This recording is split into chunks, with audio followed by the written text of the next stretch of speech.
በስክሪፕቶ ክዳን ላይ የሚገኘው የትንሿ ቀዳዳ የህይወት አዳኝ ሚስጥር ድንግልናዬን ለመሸጥ ወስኛለሁ ማለት ነው። ስለዚህ ጫራታ ላይ ላቀርበው ነው።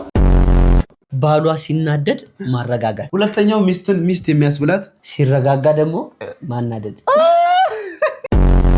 ወገን ማርታ ጎይቶም ወዴት እየሄደች ነው? ከስር ስሟ ማርታ ጎይቶም ስለሚል ነው አካውንት። እኔም እውነቴን ነው የምልህ። የዛሬዋ ተፈላጊታችን እድሜዋ 24 ነው። የትዳር አጋሯ እንድትሆን የምትፈልገው እድሜ 27 35 ራስክን የቻልክ ቤትና መኪና ያለ። Hey guys, ሩጭ ሶጣ ወደቀብኝ። ያቹት ይሄንን ወስዶ አዲስ የሚሰጠኝ ሰው ፈልጋለሁ። ሶስቱንም እግሩን እንድትቆርጡ አንድ ቪዲዮ ይዘላችሁ መጥቻለሁ። ያት እንዴ ያ $5000 ይላክልሻል። ካንቺ የሚጠበቀው ፎቶ መላክ ብቻ ነው ይልሻል። በጣም አገር ቤት መሄድ ፈልጊያለሁ፣ ግን ግዛ ገና ስገባ ሳስበው ማለት ነው የመሲ ልጅ መጣች እኮ ዘንድሮም ቤት አልገዛችም እንዲሁ ነው የመጣችው ሲሉ ተጠልፌና ታግቼ 10 ከባድ የስቃይ ቀናቶችን በጾታዊ ጥቃት። ሰላም ሰላም ሰላም ውድ የዩቲዩብ ተመልካቾቻችን እንደምን አላችሁልን? እኛም ከቪዲዮቻችን ጋር ጎን ለጎን አለን። ዛሬም እንደተለመደው ለእናንተ ይበጃል፣ ያስተምራል፣ ይመክራል፣ ይዘክራል የምንለውን ቪዲዮ ሰብሰብ አድርገን ከእናንተ ለእናንተ ይዘን መተናል። እንደተለመደው ቪዲዮ ከመጀመራችሁ በፊት ላይክ በማድረግ ትጀምራላችሁ። የእናንተ ላይክ ለኛ ብዙ ቪዲዮ እንድንሰራ እንዲሁም ደግሞ ለብዙሃኑ ቤተሰቦቻችን እንዲደርስ ይረዳናል ማለት ነው። በመቀጠል የሰብስክራይብ ምልክቷን በመጫን ሁሌ ቪዲዮ ስንለቅ ለእናንተ እንዲደርሳችሁ ይሆናል። የደወል ምልክቷን እንዳትረሳ። ኮሜንት ሴክሽኑን ክፍት ያደርግልን እናንተ ነው። ላይኳ ማበረታቻ ናት። ዛሬ አዲስ ነገር ይዘን መተናል። ምን አለ አዲስ ነገር? ቤተሰቦች እንግዲህ የቅልቦች ባዘጋጀው አዋርድ ላይ ኖሚኔት ሆነናል። እንግዲህ ከ57 እጩዎች ውስጥ እኛ የእናንተ ወዳጆች ተሙ ሪአክሽን እጩ ሆኗል። ዲስክሪፕሽን ላይ ሊንክ አለ። ሊንኩን ስትነኩት ቀጥታ ወደኛ ቮት ይወስዳችኋል። ከ10 ብር እስከ 100 ብር ድረስ ነው የሚያስወጣው። እንደው የምትችሉትን ያክል ቮት አድርጉ። የምትወዱና የምታከብሩ ከሆነ አታሳፍሩንም። በጣም እርግጠኞች ነን ማለት ነው። ትንሽ ጉንፋን ይዞኛል። አበጥ ካልኩባችሁ አይዞ። ቪዲዮ ላይክ እያደረጋችሁ ዳይ ወደ ቪዲዮ። ያው ታውቃለህ ካንተ ውጭ ማማክረው ሌላ ሰው እንደሌለ እና ምን ትመክረኛለህ? እሺ ለማንኛውም ነገ ከቢሮ ስንወጣ ምሳ እየበላን እናወራለን። እሺ ይሄ ነገር አልበዛም ወይ? በፈጣሪ አስደነገጥከኝ እኮ። አይት ነው መታወሪያ አይደል?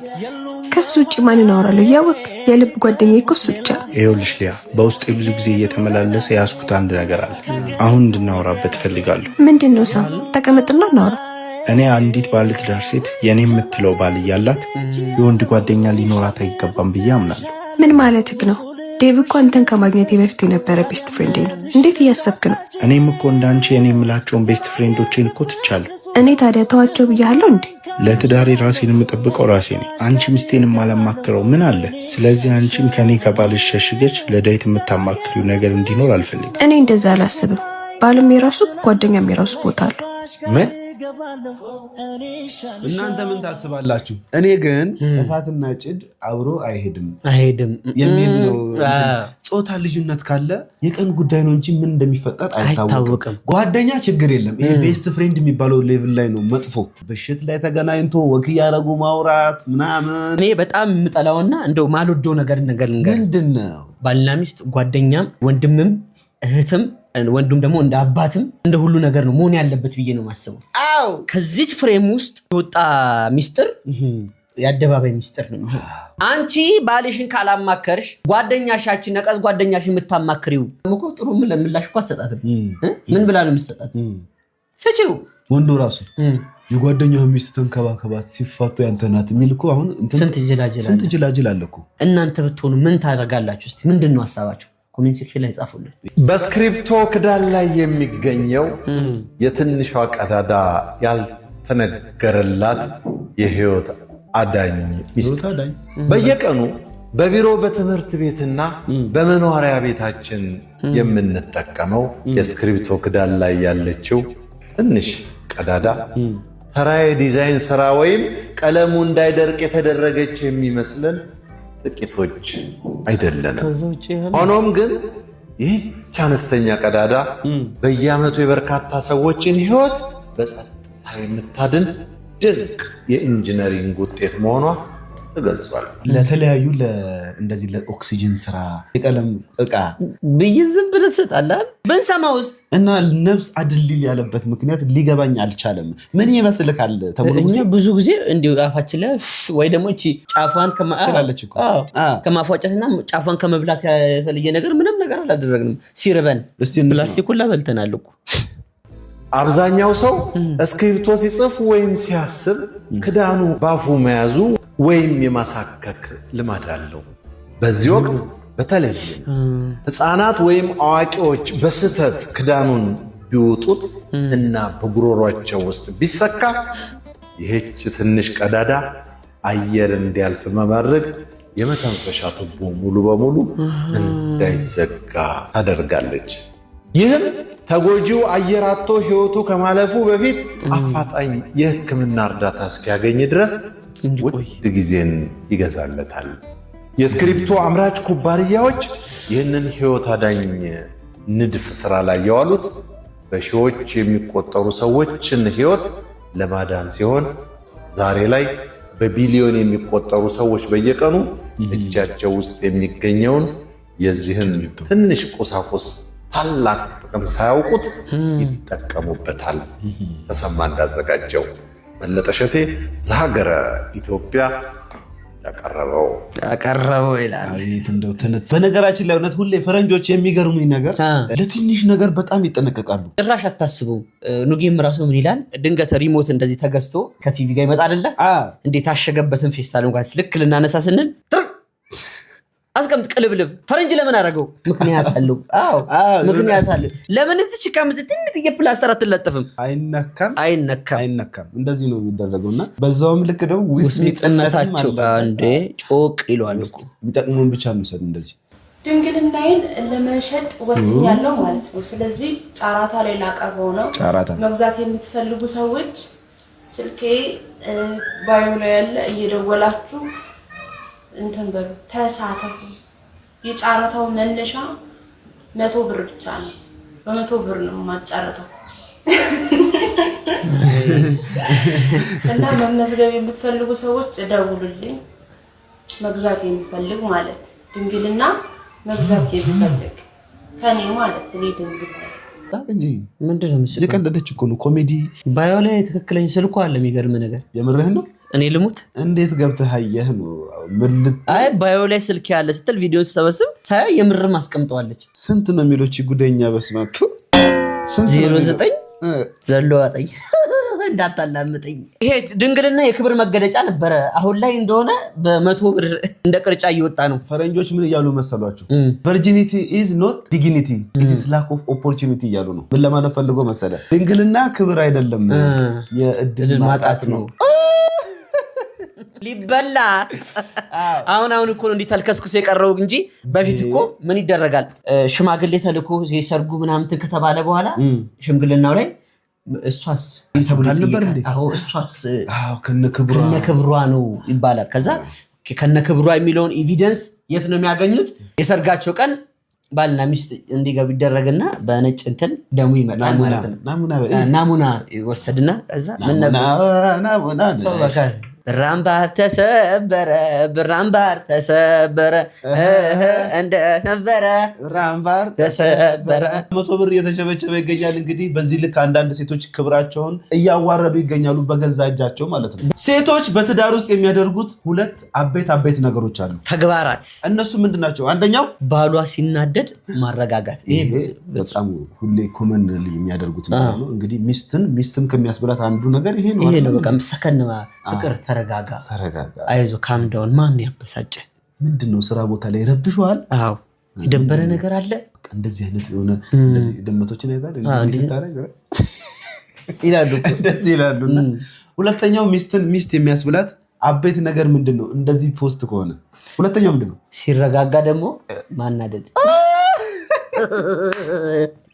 ዝም ብለው እውነቱን ለመናገር ክፋት አይደለም። በነገራችን ላይ ይሄ ቤት ውስጥ አዲስ ደስ የሚል ቫይብ ለመፍጠር ሸንቆጥ ያደርጋል ሆን ብለው ማለት ነው። ይሄ ፍቅር በቃ ጸብ የሆነች ነገር ሲመጣ ኩርሻ ሲመጣ አይደል መጥቶ ያባብላል። በቃ ከዛ በኋላ ነው ፍቅሩ የሚመጣው። ዝም ከተባለ መመኑን ቤት ሆነ ላይብረሪ ሆነ እንጂ እውነቴን እኮ ነው። አይደል እንዴ? ሴቶችዬ በጥበጥ እኔ ወንዶቹ እንዴት እንደሚያበሳጩኝ እንዴት ለምንድን ነው ሴቶች ተጨቃጫቂ ነው የሚሉት? ሴቶች እኮ አይጨቃጨቁ ማለት እኔ አይቼም ሰምቼም የፍቅር እግዚአብሔር ፈጣሪ ሲሰራቸው የፍቅር ተምሳሌት ለዛውም ከጎን ነው የተወሰዱት እኮ ከአንደኛው የግራ አጥንት በኩል ነው የተወሰደው አይደለም?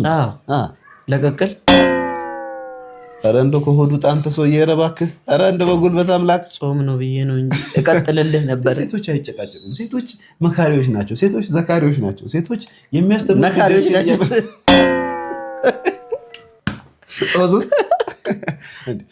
አንተ ምን ሆነ ነው? ሴቶች ጥሩ ናቸው። ሴቶች ማለት የጎን አጥንቶቻችን ናቸው። ሴቶች ማለት ጎድናችን ናቸው። እስቲ ይሄ ነገር እንዴት ነው? እኛ ስለምንወዳችሁ ነው እንደዚህ ዝም ማለት እኮ እንችላለን። ሴክሽን ላይ እስቲ ፍቅራችሁን ግለጹልን። ፍቅራችሁን ግለጹልን ወገን። ማርታ ጎይቶም ወዴት እየሄደች ነው? እስቲ ወደ ቱርክ። ኧረ እንሂድ እስቲ። እኔ እግዚአብሔርን ከስር ስሟ ማርታ ጎይቶም ስለሚል ነው አካውንት። እኔም እውነቴን ነው የምልህ ማርትዬ ምንድን ነው የኔ ውድ? የጉንጯ ማነስ፣ የከንፈሯ መተለቅ፣ ያገጯ መሾል፣ የአይኗ ደግሞ መሰለል።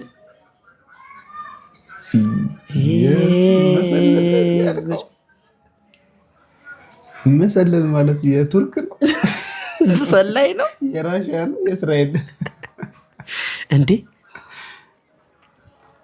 በተለይ ደግሞ አክተሮች በጣም አሁን ላይ እየሄዱ ነው። መቀመጫ ማሰራት፣ ሶፋ ማሰራት፣ ማላመጫ ማሰራት፣ ድሬሲንግ ማዳመጫ ማሰራት፣ ኪችን ካቢን ማሰራት እየለመዱ መጥቷል አርቲስቶቻችን። ለቤታቸው በጣም ውበት እያሉ ነው። እንዴት አያችሁት የማርትዬ ጎይቶምን? ማርታ ጎይቶም ባይል አካውንት ለማመን ይቸግረኛል እውነቱን ለመናገር። እንዴ ከንፈርሽ ምንድን ያክለው? ከተፈጥሮ ውጭ የሆነ ነገር ተቀደም ውስጥ ሲጨመር ነገ ከነገ ወዲያ ያው እድሜ ሲሄድ ምን እንደሚያመጣ አይታወቅም። እንዴ ልጅ እያለ የተሰበረ ሰው እኮ በነገራችን ላይ ሲያረጅ እንደሚያመው ታውቃለህ። እንደዚህ ባለበት ዓለም ላይ ነገ ምን እንደሚያመጣብን ሳናቅ ጠንቀቅ በሉ። እንግዲህ ትዳር አጣን የሚሉ ወገኖቻችን በውጭ ያሉ እንደሆኑ ትንሽ ጭምጭምታ ይደርሰን ነበር። አሁን ኢትዮጵያ ውስጥ ምን እየተፈጠረ እንደሆነ አይተን እንመለስ። በ24 ዓመቷ ባል ትፈልጋለች። የዛሬዋ ተረፈላጊታችን እድሜዋ 24 ነው።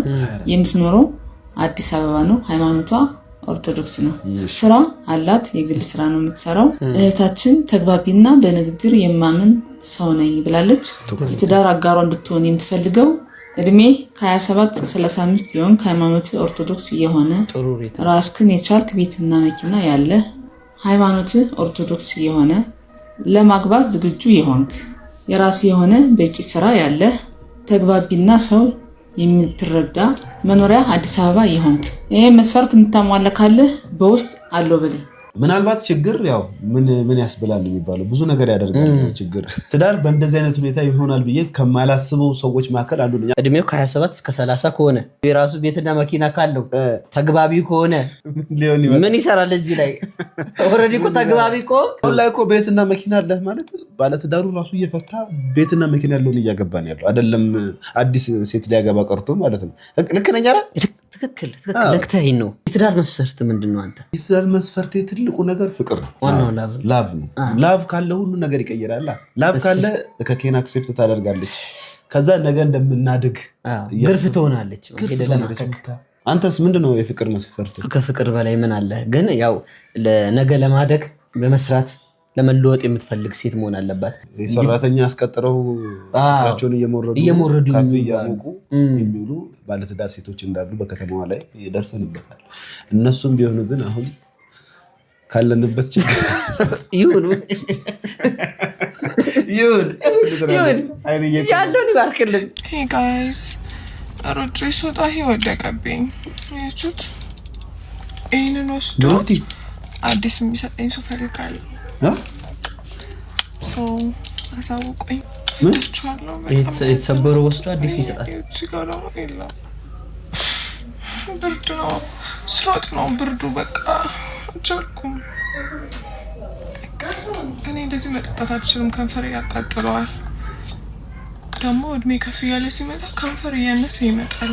ለዛ ነው መሰለኝ በቃ አልቻልኩም። ይህን ግን እዚህ ጋር እስኪ ኮሜንት ላይ እኛ በሉኝና አብረን እንትን እንላለን። እንዴ ብርክቲ ምን ይሆንሽ አንቺ ልጅ? ቆይ እኔ እኮ ሁሌዝ አልናገርሽም ወድሻለሁ ብዬ እኮ ነው የማላወራው። እንዴት ነው የሚያደርገው? እንደዚህ አይነት መሞላቀቅ አይደለም። እኔ መሞላቀቅ በማንም ማለት ተይ እንጂ ብርክቲ እድሜ ሲሄድ ከንፈር ያንሳል። በሜሴጅ አስልክ አለች እኮ እድሜ ሲሄድ አያንስም እንጂ። አይ እኔ መሞላቀቋ ላይ ነው ትንሽ እንትን ያለኝ። ስልክ የሚቀየር ሰው እንዴ እንትን ብሏል። እንደ እኛን የምትቀይሩ ሰዎች ካላችሁ እስቲ ያናግሩን። በብር አይደለም እንዴ ቆይ የሚገዛው? ዝም ብሎ ሄደው ነው እንዴ? 300,000 ብር ስልክ። ለማንኛውም ብርክቲ ኧረ ተይ፣ ኧረ በሜሴጅ ላኪላቸው። እንደዚህ ለሚጠይቁሽም ሰዎች የሚያደርጉም ሰዎች እኮ ስለምታውቂ ነው አይደለም እንዴ? በሜሴጅ በውስጥ አትልክ ወይ ሀክ ተደርጋ ነው በቃ። በጣም አገር ቤት መሄድ ፈልጊያለሁ፣ ግን ግዛ ገና ስገባ ሳስበው ማለት ነው የመሲ ልጅ መጣች እኮ ዘንድሮም ቤት አልገዛችም እንዲሁ ነው የመጣችው ሲሉ ይደክመኛል። እኔ እንኳን ቤት ልገዛ እዚህ ትኬት መግዛት አቅቶኛል። ለኢትዮጵያ ትኬት ተውት፣ ኧረ ስንት ነገር አለብኝ ለራሴ እና እንዴት ነው? ኧረ ወገን እንተሳሰብና አገር ቤት መጥቼ እንደው ከርሜ ልመለስ ባካችሁ። ተው ባካችሁ። ነገራችን ላይ ማን እንደነገረኝ አላውቅም። የሆነ ሰው ግን ካናዳ ሀገር ኢትዮጵያ ለመምጣት እና ለመመለስ 500,000 ብር ይፈጃል። ስህተት ካለው ኮሜንት ሴክሽን ላይ ጻፉልን። እኛ 500,000 ብር በኢትዮጵያ ብር የውጭውን ቀለል አድርጌ ልንገርህ። እኛ ከዚህ ክፍለ ሀገር ስንሄድ ቤተሰብ ጋር እንትን ለማለት ለአንድ ሰው እንደው በትራንስፖርት ከሄድ 2,000 ብር በላይ ወር 3,000 ብር ለአንድ ሰው ይወጣል። ስትመለስ 2,000 ምናምን ብር ኦልሞስት 5,000 ብር ይወጣል። በቃ 5,000 10,000 ብር ይጠይቃል። ስንሄድ ባዶ እጅ አይኬድም። በዓልም ነው ለ4 ሰው እኔም ለእናትና ለአባት ለወንድሜም ለእናትና ለአባት የሆነ ነገር ይዘን እንሄዳለን። ያው ዳመት የሆነ ነገር ወጪ አለ። ውጭ ሀገር የሚኖር ሰው ባላንሱን እየሰራ ነው የሚኖሩ። የቢል ወጪ አለው አይደለ? በየወሩ የሚመጣ በየወሩ አሁን ለምሳሌ ገንዘቡ ሲገባለት እያንዳንዱን ቢል ይከፍለን። አሁን እኛ የቤት ኪራይ ከፍለን ኢንተርኔት ምናምን እንደምንከፍለው እነሱ ጋር አሸን የኢንሹራንስ ምናምን ሙሉ ክፍያ ከፍለው ከዛች ምንቀሯ ነው ሴቭ የምትደረገው። እዛም እሱ ሆኖ እዚህ ቁጭ ብሎ ቢጠይቅ ነቀዛልኩ። እኔ አሁን በጣም አንጀቴን በሉኝ። ብር ልላክላቸው ተው መጀመሪያ እንደዚህ እነሱ ራሱ እንዲህ እንደተቸገሩ አያውቁም። ቆይ እኔ ልክላቸዋለሁ። ረድተሙታል። እዛ ደግሞ ሲሆን $1,000 ነው በቃ። እዚህ ሲመጣ ነው ብዙ የሚሆነው። እነሱ $1,000 ነው እዛው የሚጠቀሙ። ቤት አልገዛሽም ምናምን አትበሉ። እንደ ልጅነታችን መሬት ወድቆ ነው እንደዛ ቤት የሚገዙት። ያኔ ስንወድቅ እንደዛ ነበረ። ለምን አላገባሽም፣ ለምን አልወለድሽም፣ ለምን ቤት አልገዛሽም፣ ለምን ቤት አልገዛችሁም አትበሉ። አይጠየቅም፣ ነውር ነው እንዴ። ለምን አንተ አልገዛህም ስለሌለው ለምን አላገባሽም አይባልም። ትዳር የተሰጣ ልብስ አይደለም ባንዴ የሚገባው። የሚሆንን ሰው መምረጥ ያስፈልጋል። ግስላው አይነት ስነ ስርዓት ያለው እንደ እኔ አይነት የግል ትምህርት ቤቶች የእውቀት ማዕከል መሆናቸው ቀርቶ ኤቲኤም ማሽን እየሆኑ ነው። አንድ ትምህርት ቤት ቢዝነስ ብቻ መሆኑን የምታውቁት ክፍያው የሰማይ ጥግ ደርሶ መምህሩ ግን የሚከፈለው ደሞዝ የቤት ኪራይ የማይሸፍንለት መሆኑን ስታውቁ፣ ጥራት ያለው ትምህርት ዋጋ እንዳለው ይታወቃል። ግን ጥያቄው ጥራቱና ክፍያው ይጣጣማሉ ወይ ነው። እስኪ በየአካባቢያችሁ ያለውን እውነታ ንገሩኝ። የአንድ ተማሪ ወራዊ ክፍያ ስንት ደረሰ? ዋጋው ይገባዋል ወይስ ዝርፊያ ነው? ኮሜንት ላይ ያሳውቁኝ። ኧረ የዚህ ትምህርት ቤት ነገር ግን በጣም የተጋነነ ነው። እኔ ከዚህ ቀደምም አንስቼዋለሁ። በጣም ትክክል ያልሆነ ጉዳይ ነው። በዚህ ሰዓት የሰው ገቢ እየጨመረ አይደለም እያነሰ ነው እየመጣ ያለው። አስብ፣ ለትምህርት ቤት የሚከፍሉ ክፍያ አለ፣ እዛ ላይ ደግሞ ምግብ ይታሰራል፣ እዛ ላይ ሰርቪስ አለ። በጣም አስቸጋሪ ነው። አንዱ ተማሪ ለምሳሌ 5,000 ብትከፍሉ 3 ልጆች ካላችሁ 15,000 ብር። 15,000 እኔ የዛሬ 2 ዓመት ደሞዜ እንኳን 15,000 አይደርስም ነበር። እንግዲህ በጣም ከባድ ሁኔታ ነው። በእርግጥ በመንግስት ደረጃ የነፃ ትምህርት አለ። እቺ ዋጋዋ ላይ አስተያየት ብታደርጉ። ልጄ ነፃ ሆኖ እንዲያድግ ነው የምፈልገው፣ ፍሪ እንጂ ፈሪ እንዲሆን አልፈልግም ለምትሉ ማለት ይሄ ለእናንተ ነው። እስቲ Sit down. I can't dance. I'm not gonna tell them bye. Chat. Zare dance in Jimmer. Yes, no, yeah. The Halloween dance in Jimmer. No. Zare. Halloween dance. The Halloween dance. Allah. Cinemallis. Aye. Cinemallis. Ahun. No. Ahun. No. Akarta. About it. Akarta. Min. Akarta. Aye. No. Zare. Repeat after me. Ow. Ahun. Bamar. Aye. Say Akarta betasab. Why am I apologizing? Because we have an appointment. We have to go. The appointment can wait. Are you serious? Yes. You think I put deposit down for fun? We can do it tomorrow. No, we can't do it tomorrow. You're not the one who makes the schedule. No, just reschedule. Tomorrow's Friday. We can just reschedule. Yeah, we have to go to the Erie Fest. I can't do that. We can reschedule. No, you can't just make up the appointment. You're not the doctor. Says who? You're not the assistant. You're not none of that. Hold on. No, I'm good. My pulse is okay. Every time we go live. No. Why do you want to just start something? Why can't you wait until later? Do you think it's gonna make me happy? Look. It's not funny. Look, listen. Zimmer. Listen, my pulse is okay. I can breathe. I can breathe. I'm straight. ቤተሰብ ቅርታ ልጄ ሳያውቅ ዝም ብሎ ላይቭ ይገባል እና እንዴ ያው ህክምና ቫክሲን ትምህርት ቤት ሊጀመር ነው በአንድ ሳምንት ተኩል እና ክትባት መወሰድ አለበት ስለዚህ I don't want it. No, it's not about what you want. Hey, seriously, man. 15 ደቂቃ ነው የቀረን. We have to go. I don't want it. No, I'm serious. Get up. I'm not getting no vaccine. Get up. I don't want it. Get up. Get up. Nope. አይደለም በባስ ጭንቋን አይነሳም እንዴት አይደል? Shut it down. I'm going to shut the live down. You think you can shut the press down? Hey, I'm serious. You have a appointment. Yo, ቤተሰብ ተባበሩብኝ። አይሰማም አንዳንዴ እኮ አባት መስማት አለባችሁ ግድ ነው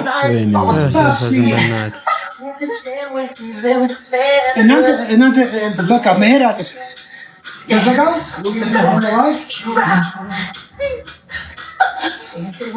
No, get in the car. Just remember that you'll always think twice. አሁን ታርጎ I'm gonna listen. Should I just call him? This is your appointment? Hey, I'm serious. Listen, hey, stop playing. Seriously, man. Appointment. I have a live appointment. No. These people have been waiting on me. Earlier. Why are you doing that now? I feel like it. I shot him. Are you serious?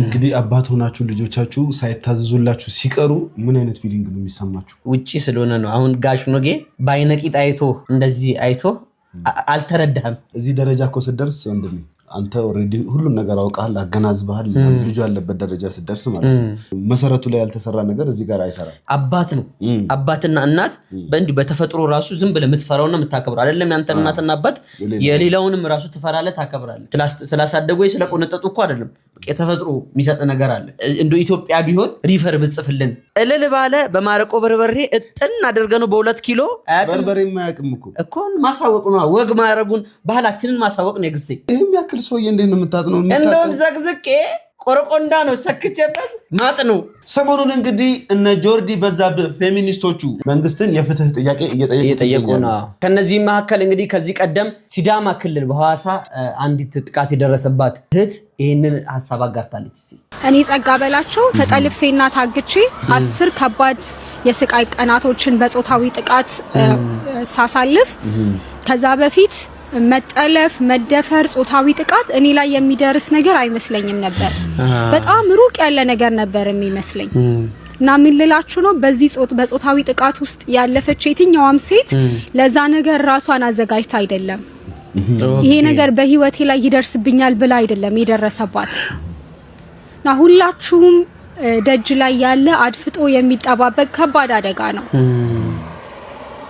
የዘውዲቱን ነፍስ የነጠቀ የቀነኒን ነፍስ የነጠቀ የሄቨንን ነፍስ የነጠቀ የኢክራምን ነፍስ የነጠቀ የብዙ ሺህ ሴቶችን ነፍስ የነጠቀ እንደኛ ደግሞ በህይወት ያለነውን ከባድ ጠባሳ ያሳረፈ ጾታዊ ጥቃት ነገ እናንተ ቤት እናንተ ላይ እናንተ ልጅ እናንተ የናንተ የሆነ ነገር ላይ እንደማይደርስ ምንም ዋስትና የለውም ካሁኑ ነው የምንከላከለው ለዚህ ነገር ድምጽ ለመሆን ከዚህ ነገር ጋር ለመቆም ፌሚኒስት መሆን አይጠበቅባችሁ ፌሚኒስት ያልሆናችሁ የጆይዲን ሐሳብ የማይስማማችሁ ጆርዲን ይዙ ሶሻል ሚዲያ ላይ ነው ያለችው ውይይቱም ክርክሩም ትመለሱበታላችሁ ግን የማንመለስባቸው ተመልሰን ማናገኛቸው እልፍ ሴቶች ህይወት እያጣን ነው እልፍ ሴቶች ህይወት እየተበላሸ ነው ስለዚህ ድምጽ በመሆን ፍትህ ላጡት ፍትህ እንዲያገኙ ሄቨን ትሰማ ቀነኒ ትሰማ ዘውዱ ትሰማ ኢክራም ትሰማ ሌሎችም ሴቶች ፍትህ የሚያስፈልጋቸው ይደመጡ ይያላችሁ ከዚህ ነገር ጋራ ድምጽ እንድትሆኑ። እቺ ልጅ እንግዲህ ገጠር ውስጥ ሆና አይደለም የተደፈረችው፣ መሀል ከተማ ላይ ሐዋሳ ላይ ታግታ ነው ይሄ ጥቃት የደረሰባት። አሁን አይ ቲንክ ውጪ ነው የምትኖረው። በጣም ጀስቲስ ፎር ጸጋ ብለን ስንጠይቅ ነበረ። ነገ ከነጎዲያ እኛ ጋር አይመጣም ማለት አይደለም። እያንዳንዳችን ቤት ያንኳኳል። ዛሬ ላይ ያልቀጣነው ባለጌ ነገ ላይ ማን ነው ባለ ሳምንት ብሎ እኛ ጋር መምጣቱ አይቀርም። እናም ደግሞ ይሄ ነገር በአንድ ጀንበር ዝም ብሎ የሚመጣ ነገር አይደለም። ለምሳሌ አቅራቢያችን ላይ ያሉ ሴቶችን ሲተናከሉ ከለከፋ ይጀምራል። ነገ ሲይዛት ዝም ሲባል ከነጎዳ ብሎ ጎትቶ ነው የሚያስገባው። እና ለዚህ ማስረጃ እንዲሆን እንዲሁም ደግሞ እንደነዚህ አይነት ሰዎች አካባቢያችሁ ላይ ካሉ ሶስቱንም እግሩን እንድትቆርጡ አንድ ቪዲዮ ይዘላችሁ መጥቻለሁ። ሆረና ነው እንደ ሰው ልጅ ሶስት እግር ተሰጥቶ በቃ አይ ያት እንዴ ያ ገና አንድ ፍሬ ልጅ እኮ ናት። ይሁት እንግዲህ አሁን ነገ ይሄ ልጅ ሁኔታውን ቢያገኝ ዛሬ እንደዚህ ልጅቷ ፈርታ እየሸሸች ነው ነይ ብሎ ስቦ አስገብቶ ሌላ ነገር ነው የሚያደርጋትና ዝም አትበሉ። እንደዚህ አይነት ሰዎችን ስታገኙ ወደ ህግ ማቅረብ እንደገና ደግሞ መገሰጽም። ሰው ዝም ሲል ምን አገባችሁ ይኸውላችሁ፣ አያችሁ አይደል? አሁን ልክ እንደዚህ ምን ታመጣላችሁ እንደዛ ነው። ኮሜንት ሴክሽኑን ገብቼ ሳይ ገና አንቺንም አለቅሽም ምናምን እንደዚህ አይነት የድፍረት ንግግሮችን ሲናገር ነበርና የሚመለከታችሁ አካላት የምታውቁት ሰዎች ካላችሁ ተመጣጣኝ የሆነ እንዳይመለስም እንዳይዳገም ማርጋችሁ እርምጃ ብትወስዱበት። $5000 ይላክልሻል፣ ካንቺ የሚጠበቀው ፎቶ መላክ ብቻ ነው ይልሻል። ምናምን ብለሽ ስትጠራጠሪ ሴቷ ጓደኛሽን ይልክብሻል። የሆነ ሴት የሚሹ ስትገባና እውነት ነው የኔ እናት እኔን ፎቶ ልኬ ይሄው $5000 የገባልኝ አካውንቴ ስክሪንሾት ምናምን ትልሻለች። ኧረ እባክሽ ቲና አንቺን ችግር አስቸግሮሽ ተጨንቀሽ ካለሽበት ጭንቀት ለመውጣት ብለሽ ራቆትሽን ፎቶ ትነሺና ትልኪያለሽ። ውሸት ነው፣ ውሸታቸውን ነው። ብላክሜል ነው የሚያደርጉት፣ ሚዝቱት፣ ይሸጡታል ፎቶሽን እንዳስ ኤት በቃ አንቺ በቃ እዛ ጋር ጭንቅላትሽን በሽታ ላይ መጣል፣ ሰውነትሽን ማራከስ ለነዚህ ሰዎች አሳልፈሽ ተሰጠሽ፣ ቪክቲም ሆንሽ ማለት ነው which is not fair። ስለዛ እኔ ዛሬ እዚህ የመጣሁት ጀጅ ላደርጋችሁ ምናምን አይደለም። ሁለት መልእክት ነው ያለኝ። አንደኛው መልእክቴ ተጠንቀቁ። እንደዚህ አይነት ሌቦች ሴቶች፣ እንደዚህ ባለጌ እህቶቻቸውን የሚያስበሉ የሴት አውሬዎች በነገራችሁ ላይ እንደ ፒክሚ ዴንጀረስ ነገር የለም። ከደፋሪ ወንድ ከደብዳቢ ወንድ በላይ ፒክሚ በጣም ዴንጀረስ ሴቶች ናቸው። ኦኬ ልጆቻቸውን ይገላሉ ፒክሚዎች። እንኳን አንቺ ሴቶች እየሸጡ ነው ሌሎች ሴቶችን። ስለዚህ ተጠንቀቁ ልላችሁ ነው አንደኛ። ሁለተኛ ለምንም ምክንያት ይሁን ይሄንን ነገር እያደረጋችሁ ያላችሁት ሴቶች በጣም ብዙ ሴቶች ናቸው ይሄንን እያደረጋችሁ ያላችሁት። ተቸግራችሁ ሊሆን ይችላል፣ ገንዘብ አስፈልጋችሁ ሊሆን ይችላል፣ whatever. No shame in your game. I'm not here እናንተን ጀጅ ላደርጋችሁ ለምን እንደዚህ ያደረግሽ ምናምን ልላችሁ አይደለም። ነገር ግን ያንን ገላችሁ እንደዛ ራቆታችሁን ፎቶ ተነስታችሁ ለመለጠፍ ያን ያህል ርቀት ለመጓዝ ለዛ ብር ማለት ነው ያን ያህል ርቀት ለመጓዝ ከወሰናችሁ ከዛ የተሻለ በጣም ብዙ ገንዘብ ማግኛ መንገዶች አሉ። እንግዲህ ይሄ የሰሞኑን ትሬንድ ነው ማለት ነው። ሴቶቻችን ራቁታቸውን ፎቶ ይነሱና ቴሌግራም ላይ የሆነ ግሩፕ አለ ፖስት ያደርጋሉ። እንደዚህ እያደረግን ገንዘብ እናገኛለን የሚሉ አካላት ቲክቶክ መንደር ላይ መጥቷል። ይሄን በማየት ደግሞ አንዳንድ እህቶቻችን ምን ያደርጋሉ? እኛም ገንዘብ እናገኛለን እያሉ ፒክቸራቸውንና የራቁት ፎቶቸውን እዛ ነገር ላይ ፖስት ያደርጋሉ። ያ ፎቶ ሶሻል ሚዲያ ላይ ይለቀቃል ተመልሶ በነፃ። ከዛ በኋላ ለአእምሮ ቀውስ ይዳረጋሉ ማለት ነው። በዚህ ሐሳብ ላይ ምን ትላለህ? ሰው ገንዘብ ካገኘ ብይም ይጫወታል እኮ እባክህ። ካሰብንበት ገንዘብ ለማግኘት ብዙ መንገዶች አሉ። እዚህ ደፍነን ይሄን ክፍት ካደረግን በጣም ከባድ ነው፣ ዋጋ የለውም። ራስን ለጨረታ እንደማቅረብ ነው። ነገ ከነጎዲያ ሴት ልጅ ነሽ፣ ታገቢያለሽ፣ ትወልጃለሽ። እናትህ እንደዚህ ነበረች፣ እናታችሁ እንዲህ ነበረች ሲባል አንገት ከሚሰበር ባይበላስ ቢቀር ያሉት ከሚጠፋ የወለዱት ይጥፋ ይላሉ የጥንት አባቶቻችንና 50 ዓመት ሞላው ብላ አባቶቻችን ማልከው። እንደውም ለዚህ ቪዲዮ ማስረጃና ለእህቶቻችን ትምህርት እንዲሆን አንድ ቪዲዮ ይዘመተናል። እስቲ ስጠኝ። ባዶ እጄንማ አትመለስም። እኔ ግን ለአንድ ፒክቸር ነው $150 ማስከፍለው። እንዴ $150? ምንድነው? አረ ቆይ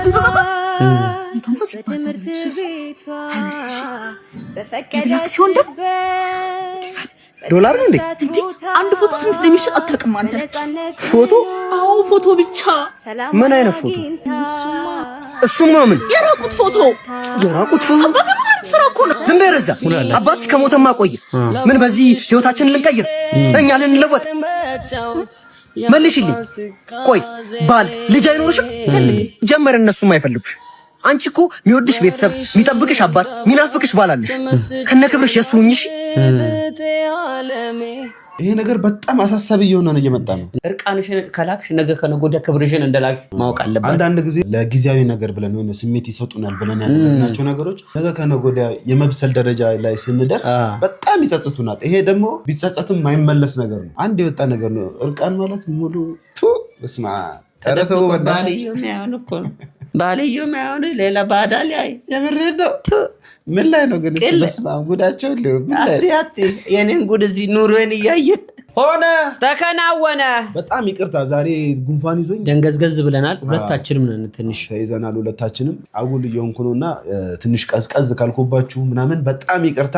በሚቀጥለው ቪዲዮ ተስተካክዬ ራሴን በቅሽር ሻይ አክሜ እመለስላችኋለሁ። ቅቅል የለም እንጂ በጣም ወዳችኋለሁ። እስካሁን ድረስ ቤቱን ላይክ ካላደረጋችሁ ላይክ ማድረጋችሁ እንዳትረሱ።